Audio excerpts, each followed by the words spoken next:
Welcome everybody to another exciting episode, another edition of A Week in Geekdom here on YouTube. I am your host, Giovanni Menendez, and today, folks, we are finally back with our Invincible discussion, this time on Volume 2 of a long-running, awesome series that I love. If you haven't checked out the first volume discussion, then please do so.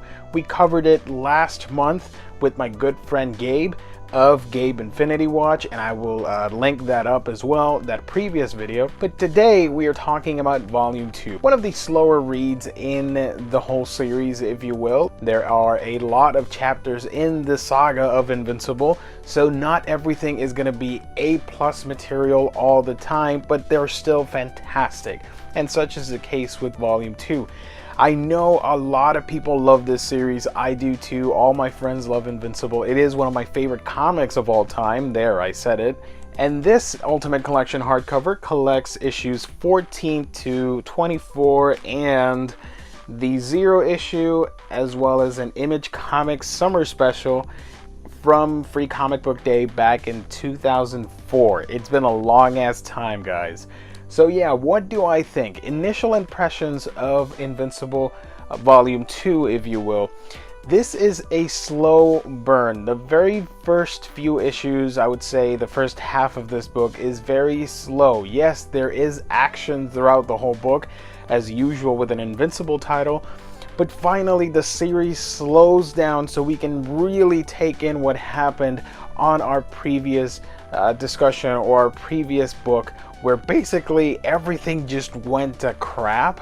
And we did find out, by the way, spoilers, if you have not read the first hardcover, then come back, because yeah, from now on I'm just gonna spoil everything. I assume people are caught up and watching this because they know about Invincible and don't mind the spoilers. If you haven't, this is your last warning, so there you go. But yeah, previously on Invincible, everything just turned to crap, as I was saying. We know that Nolan betrayed the Earth and revealed his true origin as the Viltrumite, and now that he's off planet and nobody knows where he is. That's one of the aspects that I really love about this volume. Nolan does not show up in the slightest. You get 10 issues and more of character exposition. You're figuring out where everybody's going to be headed after such a major incident, where basically Earth's mightiest hero, if you will, just suddenly vanished. And now you've got Mark trying to figure out what is he going to do, how is he going to go forward, his social life, his private life. All these things are happening at a lightning pace. Amber is questioning his actions, his civil actions, if you will, because he keeps constantly disappearing. He can't be there for his mother because he's busy about college and saving the world. The U.S. government is constantly surveying him and giving him missions and all that stuff. So he has a very active superhero life as well as a very minimal civilian life. One of the things I really appreciated from this book, it's very simple, very quirky, but I actually really liked it, was the inclusion or the follow-up to the whole Aquarius thing. Aquarius being a Globe member back in the day, of course died at the hands of Nolan himself in the previous issues. And yeah, apparently he was, when you kill one of these fish people, the one who killed him has to take his place and win the love of the queen and get married. So the queen gets married and we have a new king and all that stuff. Since Omni-Man is out of the picture, it's up to Mark, and just seeing Invincible in an underwater setting is actually pretty cool. You know, the remainder of the Grayson family is talking about getting inheritance money because Nolan, or the fictional Nolan, died in this car crash, if you will. So she's getting all these massive royalty fees from these best-selling books that of course were manipulated into being bestsellers. So the family is pretty much rich. They don't need money, but it's still interesting to see Mark's mom go and meet the character of Claire and establish a relationship with another person that's not a family member, and get to you know, express herself on what she's feeling and how much of a toll it's taking on her, because aside from all that's been going on, you don't see her often. And last time you saw that she was taking refuge in the bottle, and now with Mark in college and doing missions in Mars, which I'll get to in a minute, he doesn't really have enough time to be there and support his family, the one remaining family member that he's got. So it's actually pretty nice, pretty cool.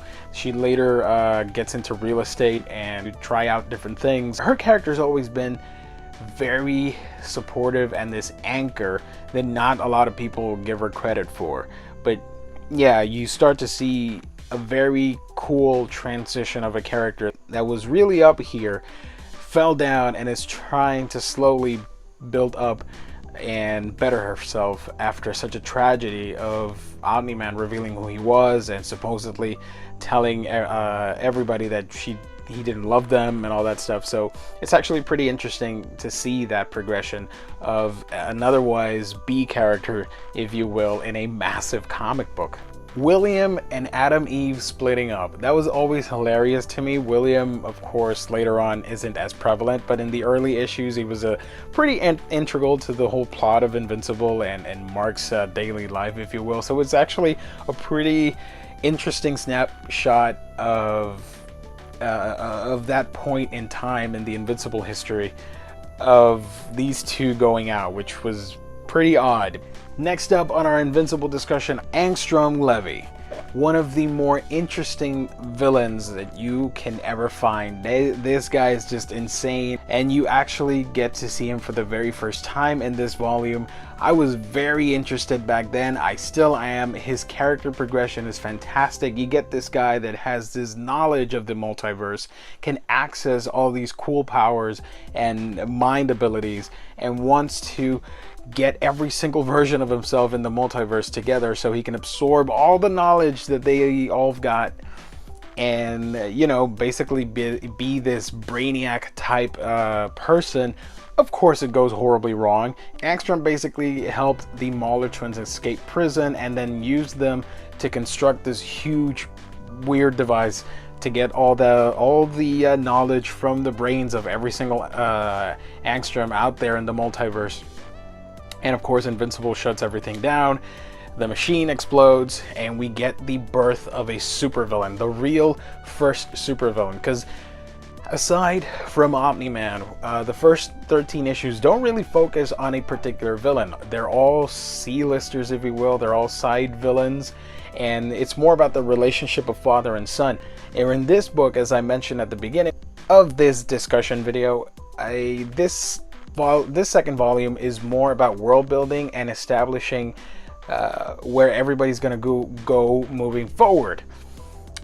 That also holds true to the villains, and I do believe in the annotations at the back matter of this book, Robert Kirkman specifically mentions that, yeah, those first 13 issues don't really have a lot of villains in them, but in this one you do get more villains and the rise of the first potential supervillain, or Archnemesis, if you will, and that is Angstrom Levy. A very, you know, he's not a great good guy, but he wasn't horrible.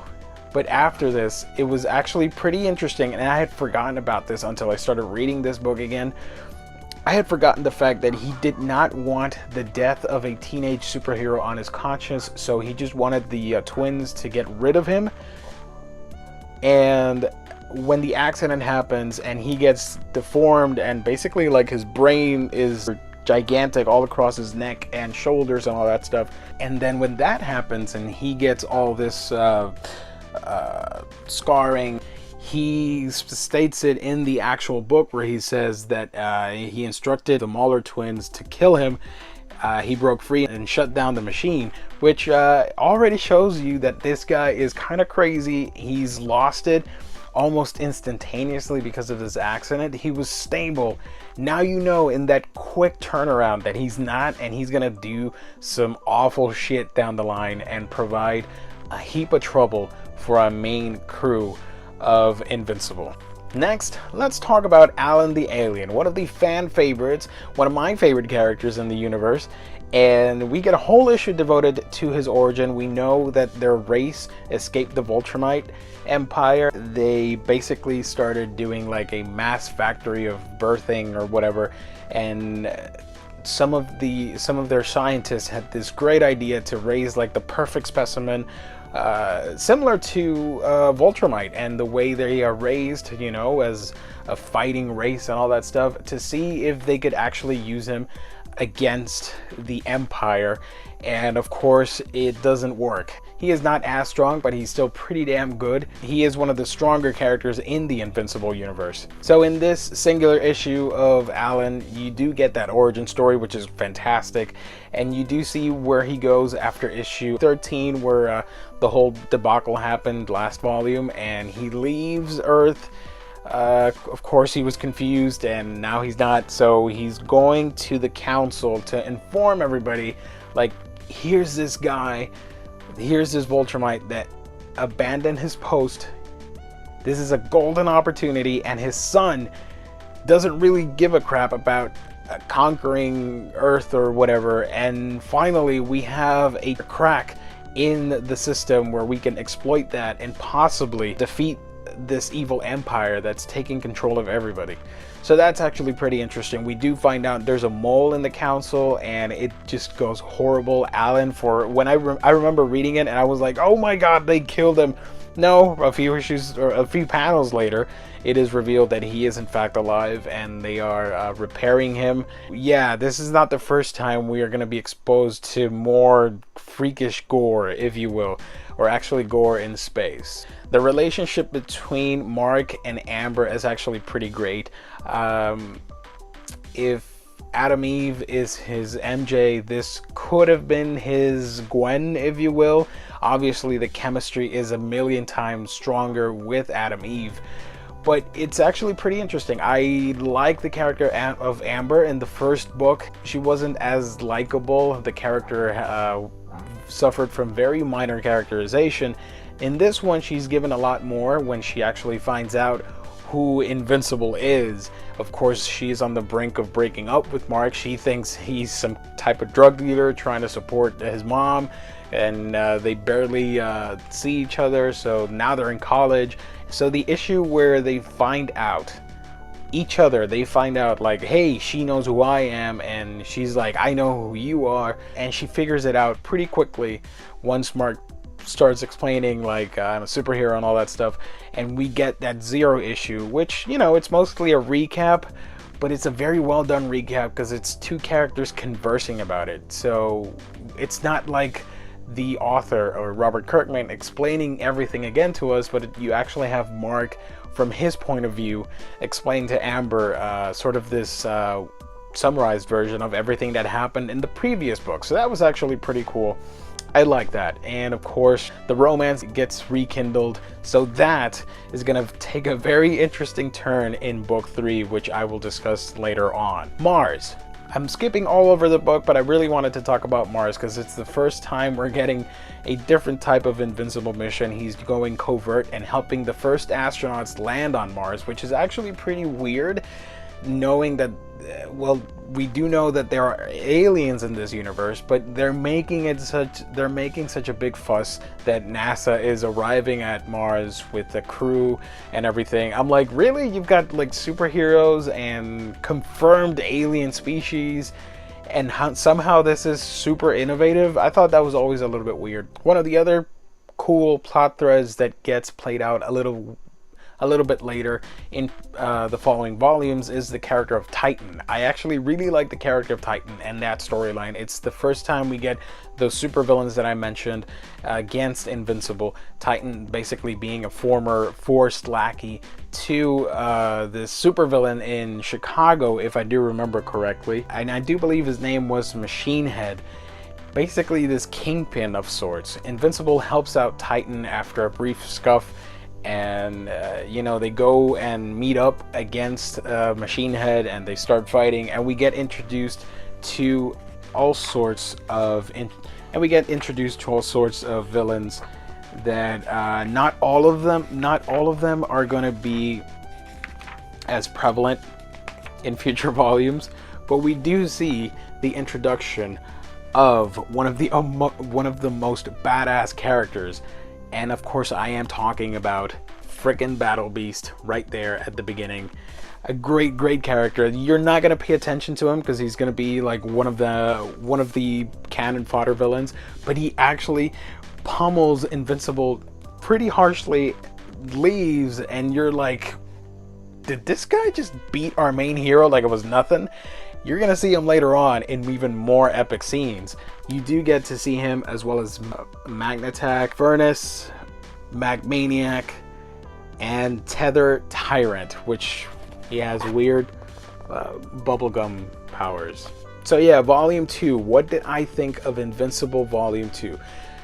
Overall, a very soft, tame book. The art is spectacular. I love Ryan Oatley. We have discussed this extensively on our previous video, and he just continues progressing at a very amazing rate. Actually, one of my favorite covers of the whole volume is for issue 22. That big reveal where they're both looking at his own costume. Really well done. One of my favorite covers from the early era of Invincible. And that reminds me, we did not mention the fact that Adam Levy quits the whole superhero gig and she's traveling to Africa. We do get origin stories at the end of this book about all the miscellaneous members of the this comic book universe. So we do get her origin story. Pretty interesting, pretty fun. And I am very interested in talking with you guys about her relationship with Mark, but that's gonna take a while for Volume 3, because in Volume 3 things are gonna pick up in a very interesting way, and I can't wait to talk to you guys about it. But for now, we're gonna leave it at that and say that Volume 2 starts out slow, but it's always fun. This is a series that is always fun, always exciting. And the more you read into it, the more you like it. And even at its slowest pace, it's still entertaining. Kirkman is building up this universe. In the first volume, we did get some exposition, but not compared to this volume where we do get a ton of it. Sometimes the plot might suffer a little bit because things are a little bit slow, but it always picks up with something interesting going on, from fights to dialogue to surprise appearances and everything else in between. Just a great comic overall. What do you guys think of Invincible Volume 2, or actually issues 14 to 24? Let me know down below.